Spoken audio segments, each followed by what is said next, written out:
Hey everybody, welcome to the JPDUB. We bring you another bonus episode. The thing that makes this special, other than the actual interview with Eric, is it's a JPDUB episode before there was even a thing called the JPDUB. The interview was with Eric Morris. Eric Morris is an actor. He lives in Atlanta, Georgia, and he is a super interesting dude. He didn't actually come to promote anything. It was more of just a really cool conversation with a really cool guy. Eric is super charming, and he has a lot of mutual interests. He loves movies like we love movies, except he acts in them. He likes TV shows. He acts in them. He likes music. He's in a band. He likes food, so he's a foodie. This is one of two interviews that I made the mistake of not putting out immediately after we recorded them because I thought that they wouldn't connect to our audience being wrestling fans. I was proven wrong. By the time I admitted I was wrong, it was years later, and I was embarrassed to put it out. But here during this hiatus, I thought it was a shame to not put this out, to not let our audience know who Eric Morris is and how charming the dude is and how interesting he is. Support anything he does. Enjoy the interview.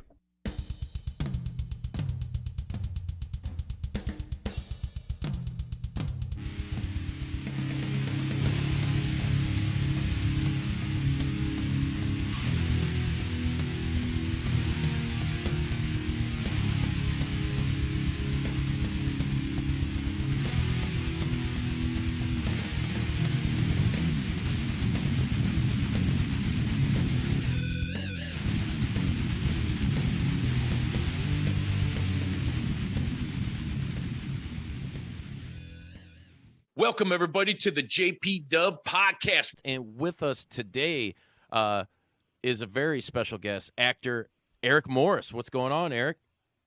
Hey, man, nothing much. Just loving life. What's going on with you guys? Just chilling here in Hobart, Indiana in the studio, Green Door Studio, having a good time, get ready to shoot the breeze with you. And you're out in Atlanta, Georgia, right? That's right, man. Dirty South. Yeah, Dirty A-Town. South. Yeah. Yeah. They call it the ATL. ATL. Oh, yeah. That's a slang here, man. Yeah. ATL. I've been in that damn traffic out there, you know. It's I don't like it. It's not Yeah. good. Not good. Atlanta, man, former we were talking kind of off air here, former home of WCW, and you know, I know you're not necessarily big into the wrestling game, but you know, as we were talking off air, it kind of everybody at some point kind of has had some involvement in it. And you were telling us about like some of the old stuff you used to check out, like King Kong Bundy and that. Yeah, man. They had this big event. I had a buddy when I was young. He was all into wrestling, and he had an older brother, and he would take us down to what's called. It used to be called the Omni. It's an event center here now, and I forget what it's called now, but it's no longer here, but the building's still kind of here, you know. But they had this big wrestling event, and we would go, and I'll never forget this one time. They had Mr. T was the referee. Sucker. And they had yeah. 1, 2, 3, sucker. I almost did a Booker T. I don't know if you're familiar with him. He's a pro wrestler, but he was WCW. Yeah, man. Can you dig it, sucker? Oh, geez, man. But yeah, it was King Kong Bundy was there, and Hacksaw Jim Dugan, man, 2x4. Yeah. And, hey, tough guy. Yeah, man. Oh.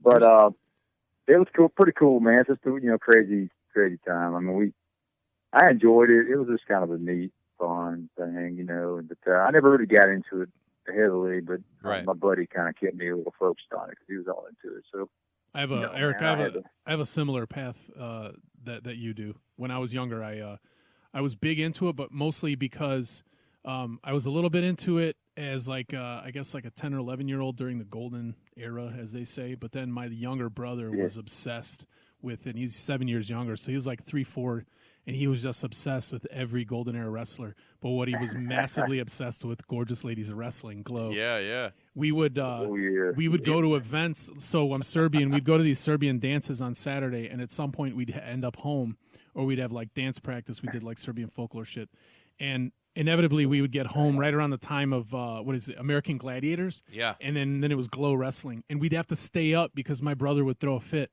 That was like the one thing that we let him have. Like he didn't eat sweets. Wasn't like a big eater. He wasn't like a brat, but he needed to watch Gorgeous Ladies of Wrestling every Saturday. So we watched it too.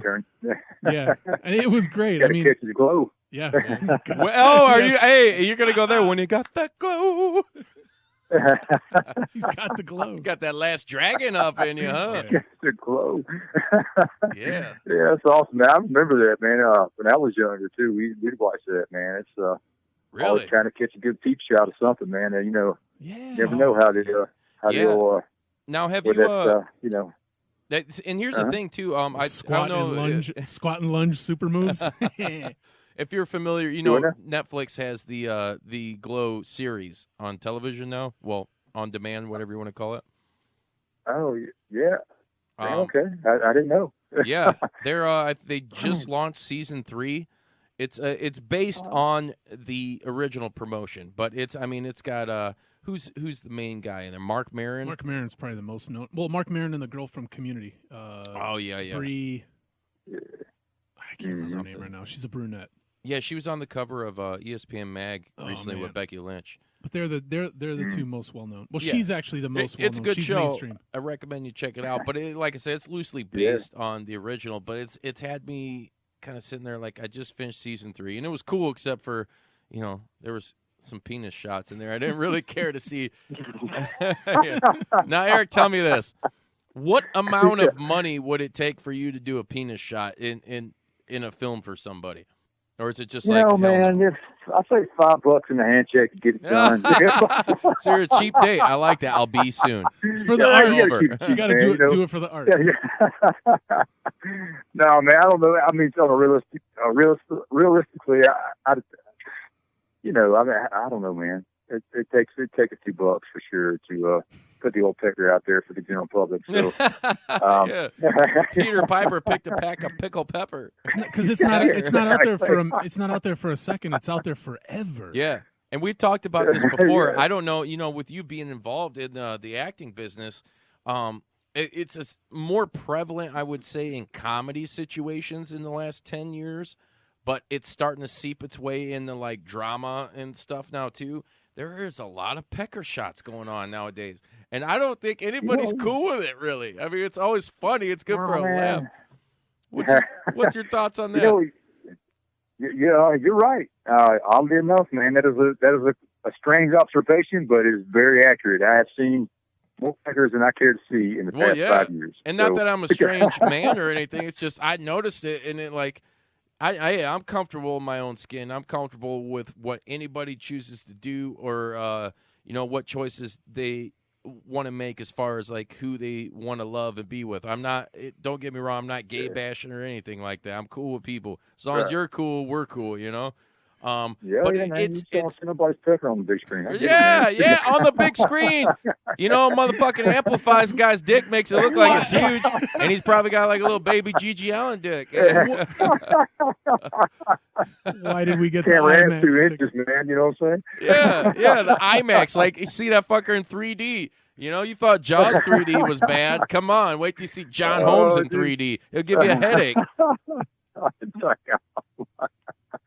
Oh man, no man, I'm right there with you, brother. Man, I'm not too excited to see any big peckers on the big screen. It's just weird, and it's. I think I've been in crowds too where it's women watching, and you would think, okay, so we have a hetero female sitting there, and maybe she wants to see some dick. No, she don't.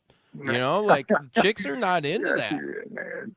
They're really not. It's odd. I got some girlfriends that are my just friends, and they have guys sending them random dick pics, man. I mean, I'm like, yeah. What the hell? I mean, I can't imagine just taking a picture of my dick and just texting it to some chick. Now, what's the goal? Yeah. Like, what's a trouser snake? It's weird shit, man. A lot of dudes think like this is how I'm going to get them, and then you send it, and nobody wants to see that. Yeah, nobody does. That's why I'm wondering. I don't want to see this shit. Like, why is this a thing for Hollywood now? Like, it's a thing. It is though. You may think it's not, but if I was to do the proper research, maybe we just spawned another future episode here. and do the fucking I hope tally not. on that. I hope not either, but I'm telling you, it's prevalent, and I'm uncomfortable with it, man. But Yeah, I don't know, man. That's you It's- know, it's got to really. I don't know what the deal is with the Hollywood thinking everybody wants to see cutters, man. But if anybody's listening, I don't either. from the LA La La Land, we vote no. So, Right. Thumbs down. No So, Pecker, please. Yeah, I agree. So, kind of moving on from the Pecker talk, you've done some pretty serious stuff. I mean, I'm a big fan of the Lifetime movies. You've done some Lifetime work as well, right? Yeah, man. I mean, I've done a few things, man. I mean, the most stuff I do is more horror type, you know, or kind of a. I don't play a monster, but I'm more of a just an evil dude, man. Generally, that's what I play a lot of, just because of how I look. My eyes are kind of sit back in my head a little bit. It's just your classic, you know, killer type of dude. So when I play something that's living, or you know, it's kind of that's not a killer or some kind of a psycho. We happen to love the horror fun. genre. Yeah. Well, it's liberating for me. I would love to act in something that's not. Like I did a comedy spot one time, and I was like, man, it's freaking fun. So, you know, I had a great time with it, but I just don't get cast as a funny guy, you know, very much at all. So, what's some of the horror stuff you've done? Well, I've done a few smaller projects. One of the most notables is a project called Rest Stop. It's a Stephen King Adaptation spinoff from one of his book series. Yeah, and it was it's a thing that some directors get to do with Stephen King. Some of his work, they get to take one of his stories and put their own spin on it. And the reward is really the fact that Stephen King sees you, he gets a copy of it, stuff like that. It's kind of cool. Yeah. It's a neat way to get in front of Mr. King, because I love all his stuff. It's just really good. Yeah. You know, He's one it, guy that man, when he passes, that's going to be like a, you know, not to be morbid or anything, but he's like on the level of like a Michael Jordan or a Hulk Hogan. It's like, what is the world going to do or Stan Lee was the perfect example of that. How are people going to feel when a guy like that, who just seems like he's never ending, you know, he's immortal, and when they go. I know, man. I know it's kind of sad, because it's like I look around what's out there now. I mean, directors are upcoming, and you know, different stuff like that. Writers, it's just nobody seems to be. I mean, I don't want to knock nobody else. I'm not really don't see the same type of, you know, skill set that you see from somebody like Stephen King. You know, Quentin Tarantino, those guys that's really produced some awesome shit. Have you guys seen that recent movie from Quentin Tarantino? I have not yet. The Hollywood? Once Upon a Time in Hollywood? I have not. Yeah, man. I've listened and watched every spoilery discussion on it, and for some reason I haven't watched it. Because what it sounds like is it's something that, have you watched it, Eric? Oh, yeah. Yeah. Oh, yeah.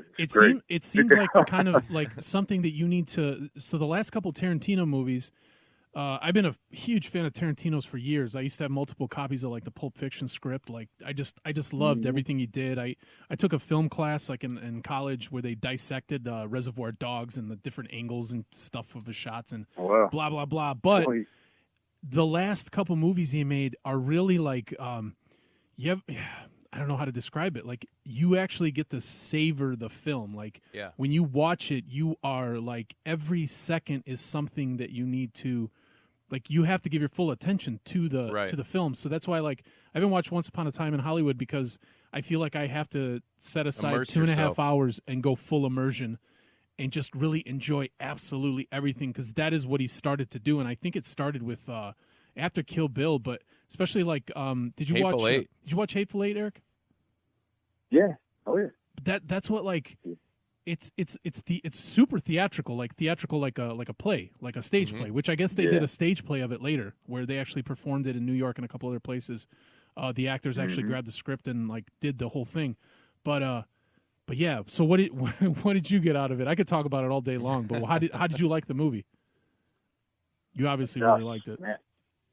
The Hollywood movie, it's freaking awesome, man. It's a little different from Tarantino's past work. I'll say that it's not what you'd expect after you've seen like the Hateful Eight some of those other things, Kill Bill series and all that stuff. It kind of goes, it's in a weird format, you know. But it's just a really interesting flick that I haven't seen. I mean, I haven't seen a movie that good in a while. I mean, it's Really? just it really keeps your interest the whole time. Of course, Brad Pitt did a great job. And What about Luke Perry? It's his final role. I know, man, that's pretty cool to see him in there. Yeah, he's phenomenal, just like himself, man. Just like 90210, just a little older, man. I love it. I just watched something on Hulu. It was the 90210 reunion, man. I was getting all pumped. I used to watch that shit as a kid. I ain't gonna lie. Yeah, I know, man. Me, the hell I did too, man. It's it's the best thing on cable TV for a while, man. And, and then came Melrose Place. Yeah, he got me. I always had a thing for motorcycles, man. I never forget one of the episodes. Luke Perry pulled up on a ZX7 Kawasaki. It was like in the '90s, early '90s, and it was one of the early sport bikes that had the Ram Air tubes, flexible looking pipes coming out of a gas tank, and I was like, man, that's the coolest bike I've ever seen, man. So I was young. I go down to the dealership and just stare at these bikes and just dream one day of buying one, and then as I got older, I definitely had my share of those things. So I want to live. But yeah. Do what? You said I'm not getting a bike. I want to live. Yeah. Yeah, man. I've had several bikes, man. That's one addiction I've had to really wean myself off of, man. I had to stop that mess. Yeah, it could Crashed, be expensive and dangerous, depending on when and where you choose to ride. I just I found out, what was it, this morning? Former Chicago Bear Cedric Benson passed away. Something to do with a motorcycle accident. Yeah. Rear-ending a truck or something. Yeah. Yeah, man. Yeah, I you mean, realize how fragile you are, man. This didn't take much. People think they're, oh man, let's lay it down here, big deal. No, it is a big deal. Yeah. I mean, if you're on the street, in the public, I mean, damn, there's guardrails, there's cars, trucks, but I used to ride. I got into doing track days. I take my bike to the racetrack here in the South. We got a couple of nice tracks. Got Barber Motorsports stuff over in Birmingham. It's a really nice road track. You got the Road Atlanta. It's a great one. Little Talladega. That's back over in Alabama. Just road courses where you can go and really push the limit, so to speak. And yeah, those are few and far between up here. I think there's one up. Those are few and far between up here. I think there's one in like Joliet, Illinois, about 2 hours drive from here, and then I think there's one up somewhere in Michigan where you can ride and it's clean and nice. What about is it Indianapolis? There's a motor. The Indy 500. They have tracks, but I don't know which tracks are open to the public, and that's coming from I don't have much knowledge of that. I just know it's not even Indianapolis from where we're at is about a two-hour drive, about hour and a half, 2 hour drive. So it's not close. It's not far, but we're closer to Chicago. We're about half hour away. Yeah, we're 30-minute drive from Chicago. Oh, okay, I got you. No, man, but back to 90210, man, I just really thought it was a great show. I just never forget that motorcycle when they pulled up on it. I was like, man, that's the coolest bike I ever saw. Yeah. So, hell yeah. Yeah, so Luke Perry's always just been he's just so cool. But he's always been this, He was always cool as hell. I used to, Dillon McKay, man. I had my buddy Cug, his sister had the dolls, the Barbie dolls. They're like the Ken dolls, but it was all the male 90210 guys and shit. Really? Yeah. He ripped the head off the Dillon McKay one. I was gave it to me. I was like, dude, this is awesome. And then cut a hole in the top, and I'd use it to put my big lighters through. And it's just my lighter holder was Dillon McKay, dude. And somebody stole it. It was that cool that somebody fucking stole it, Yeah. But I just remember watching that stuff, man. And it as a young kid, whatever. I mean, it was super entertaining. It was I don't know, man. It just takes me back to those days where I think TV, there was a lot, not to say that there's not good stuff on now, but stuff like that was super awesome, and that's why, nowadays they're trying to recreate it or reboot it. How many times have they done 90210 now? I think they're on their second attempt at doing something. It gets ridiculous. But I thought Luke Perry, he was a great actor. I loved 8 Seconds. what was that, the bull riding movie? Yeah. Oh yeah, that was a good movie, man. Yeah, I you're saw from that the in South. theater I when it bet came you were out. all like, yeah! Well, yeah, man. I was like, 8 seconds, man. Hold on. 10-4, good buddy. Yeah, they got rodeos down here now. And I've been to a few, where they have rodeo events. It's kind of a thing, man. So I don't know if they have them up your way, but no, they have them they have out traveling around here. rodeos up Yeah. here. Every other year somebody will do some sort of promotion up here, but it's rare. You could actually get up, and if you pay enough money, you can go ride on a bull. It's a smaller bull, but Yeah, or a mechanical bull. you can or still something. kill yourself. Yeah, But there's a bunch of bars know out what, here though? where you can get on a Yeah. mechanical bull and make We an do ass of got some yourself. fairs and stuff. I mean, there's a lot of farmland up here. So, I mean, you definitely got your Yeah. country people and all that, and they do their thing, you know. Yeah. So when, like, county fairs or state fairs come around, Yeah. they get down with it. That's kind of like that. They have these annual rodeo events, and I mean they're kind of like you said, they're more in the outskirts of Atlanta, out in the country somewhere, but they're kind of cool to go.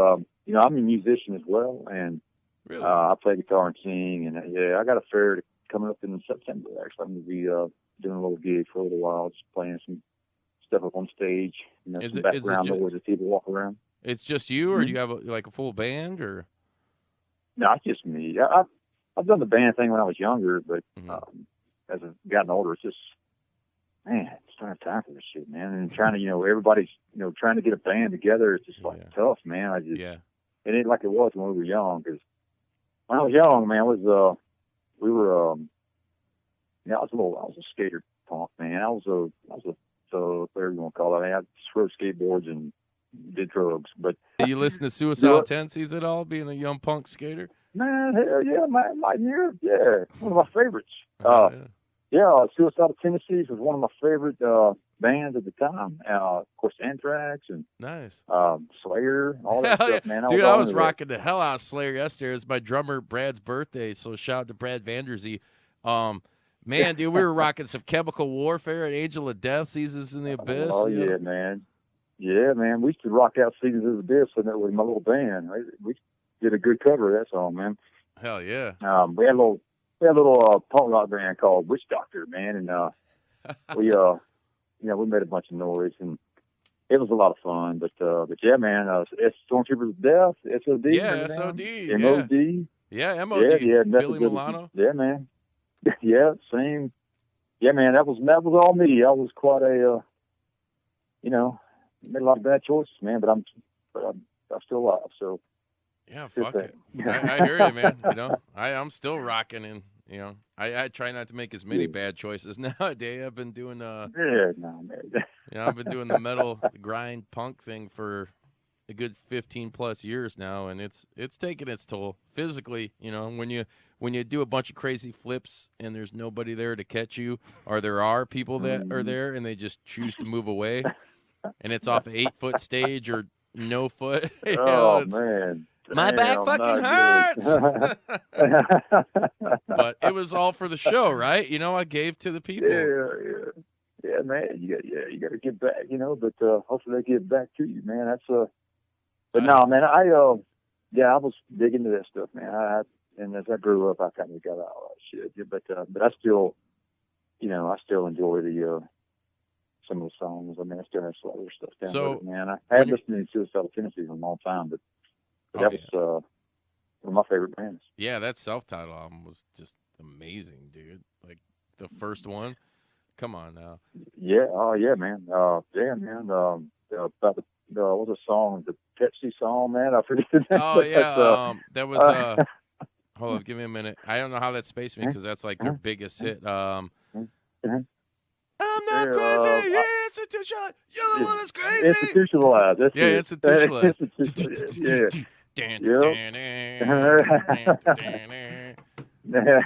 Yes. I'm not crazy, Mom. I just want a Pepsi. Just want Pepsi. You want to give it to me? No, put me in an institution.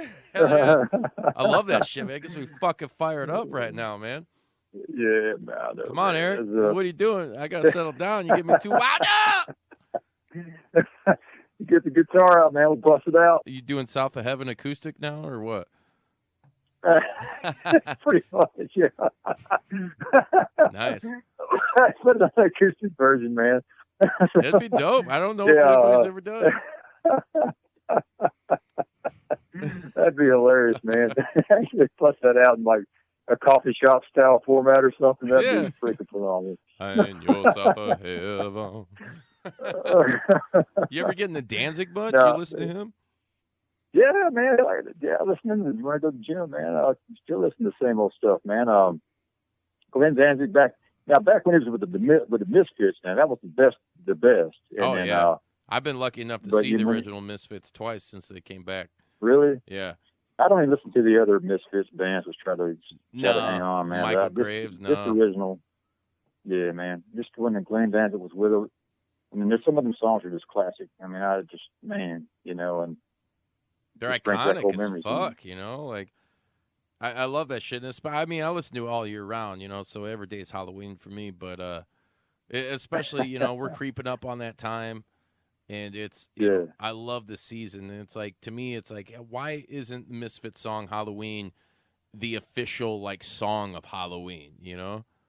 Like, that would be cool, man. Dude, that would be so dope, man. It's perfect. It's great. I love Glenn. I love everything he does. He's kind of a prick, but in a sense, it's well earned. You know, it's like, man, if you write that type of shit and you're that iconic, I mean, because he goes from Misfits to Sam Hain to Danzig, and the guy's had damn near 30-some year career. I mean, I guess he's entitled, you know. Yeah, he's got a unique sound, man. I love his vocals and the songs that come up with it. All of them's good, man. Evil Elvis, man. Yeah, exactly. Yeah, he's actually got an Elvis covers album coming out. Oh, it's gonna be. I'd love to hear it. It's gonna be great. There's one song that's and that's the thing he does though. He sits on shit for years. Like he'll have this shit done. He's had this Elvis record done for probably few years now. So if you go on like YouTube and look it up, there is Always on My Mind. That's floating around somewhere. Yeah. And, dude, it's like, sweet. Holy shit. Like, yeah, I'd like to hear that, man. See his take on that, man. That'd be pretty. Oh yeah, it's pretty dope. Cool. But yeah. So that's awesome, man. You into the rock and roll and all that stuff. What really got you into acting? You know, man.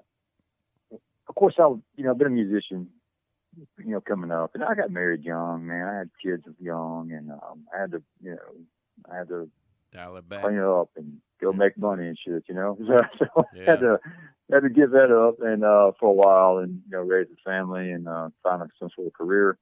And I was in construction for years, and I started off just doing stupid shit, labor, framing houses, and then I just kept working my way up. I happened to be really good at reading plans, and I was, started doing all the layout. And eventually, long story short, I found myself building $200+ million high rises. I was a senior field engineer and working on, but I worked all the time. And but my younger son, he when he was a young teenager, he had an interest in trying to do some acting. I was like, okay, and he played guitar a little bit. He just wasn't, he likes the idea of playing guitar, but just not as committed as like I was. I mean, that's all I did when I was young. Right. And that was I rode skateboard and played guitar, but that's it, you know. And I was really good at both, but he just not the same, But so we tried to get him into acting. He was interested. Got him a little agent, headshots, all that jazz, and classes and stuff, and he was auditioning, but since he was a minor, we had to go on set with him, me or my wife, somebody had to be there. And so one time we was on set for a young upcoming independent director, and a lot of the people didn't show up. He had a lot of background talent that just didn't show up. So he asked me and my wife if we would help fill in for the bar scene. I'm like, yeah, sure, man. So didn't know nothing about it, and some woman just told me, said, just keep mouthing numbers and the months of the year like we're having a conversation, Like, okay. So 12, felt 32, goofy, but that's what it did. And anyways, when we got done, the director, he said, he asked me, he said, hey man, he said, have you ever done any acting? I said, no. And he said, well, you should check it out. He said, I have a very important look. Mm-hmm. And that kind of stuck out to me. I didn't know what to take of that. I was like, okay, I guess that's a compliment. I'll take it that way. And I just kept thinking about it. After that night, I for a couple of years. So I stewed on it. I didn't really take it serious. And then my son, he just kind of fell out of the acting thing. He got busy with sports in high school and just didn't have time for it. And so anyways, the more I thought about it, I was like, you know what, I want to look into this. And so I started looking around. I started doing some background work. Did some pretty cool stuff early on as being a background talent. I was on an episode of the Vampire Diaries early on as a just super featured role. I couldn't talk because they didn't want to pay you the big bucks if you start talking, Yeah. So they pay you little money, but so that's how it works in opening Hollywood, scene of the everybody. episode. You heard it here first. One word is like $500. Oh man, yeah, it's $900, man. I mean, it's ridiculous. No shit. But I had a really cool opening scene of the episode with the vampire, and it was really cool to have an experience. I had all these other background talent in the coffee shop with me. I owned a coffee shop, and the vampire lets me know that my employee beside me has been, banging my wife every Wednesday around noon. That's not and nice. So I get pissed, and then I take my employee, and at the opening scene, I'm taking him, I'm slamming him into the glass door as it shuts, and looks all creepy, he's bleeding everywhere. So I got to work with a stunt coordinator, and it was a really good opportunity early on to really help me fall in love with the business. And so I just, I started taking classes religiously for a few years, just going every Wednesday night. I was in class and learning how to act, and I just really like it. It's a tough game, man. It's not like a regular business. It's just very different. People think it's all glitz and glamour, but people don't see like all the 99% negativity hustle. and all the shit that goes with it. It's just like, man, it is a lot, but you got to love it to do it. It's really a thing of passion. That's what it is. Right. Yeah, I totally agree with that statement. I mean, I'm not an actor by any means. I mean, I'm all real, but the hustle and everything that I try to do with this show, as far as being a musician and everything, man, just anything involved in entertainment, is it's a constant hustle, man. It really is. I played out, I got to where I was doing a lot of solo gigs, playing acoustic. I played a lot of country and old classic rock covers and stuff like that. You got any David Allen Coe in that mix? Of course, man. I wait till late when everybody's got a bunch of drinks in them or something. Yeah. Then they'll always sing along. Everybody has a good time. Right. But yeah, definitely some David Allen Coe. But I did that for a while, like for a couple of years, just every weekend, man. And it just got to where it was sucking, man. I mean, I enjoyed playing, and I enjoyed that business, but it was just a constant hustle. I mean, I'd make some money. Some nights were really good. Some nights sucked. But acting is no different, except that you get a shit ton of no's. I mean, it's like, imagine going into a bar trying to pitch yourself to go in there and play, and they tell you no, and it sucks, Yeah. But imagine doing that like 3 times a day for weeks on end until you finally get one maybe. Mm-hmm. And that's exactly what acting's like. It's just a continuous, and you're working all the time. You got to train, you're shooting auditions. It's just on and on grind, and on, man. just to get told no a million times. Yeah, it's a fucking grind. And that's going back to Glow, one of the main characters we were talking about. That's like her, in acting or in storytelling, there's always like an arc or something that they have to overcome. Hers is she's this really driven actress, up and coming. She's trying to get gigs, doing everything, and she's actually pretty damn good. But she can't. I mean, the story's set in like what 84, 85, something, right? Yeah. And she can't get a gig. She's like reading gigs for like just. I think one of the first episodes, it opens up with her giving like this great line, and like she does awesome, she kills it. But then they had her. They were looking for her for just some bartender chick or like something that had no relevance to what she was wanting to do. Like she was reading like the male lead line, and they're like, no, we'll cast you as something, whatever. But her whole dilemma is trying to get a good gig and just like always getting told no. Like whether it's for plays or for movies, and just working her ass off. And that's her struggle, is trying to figure out, well, do I keep doing this, even though it's her passion?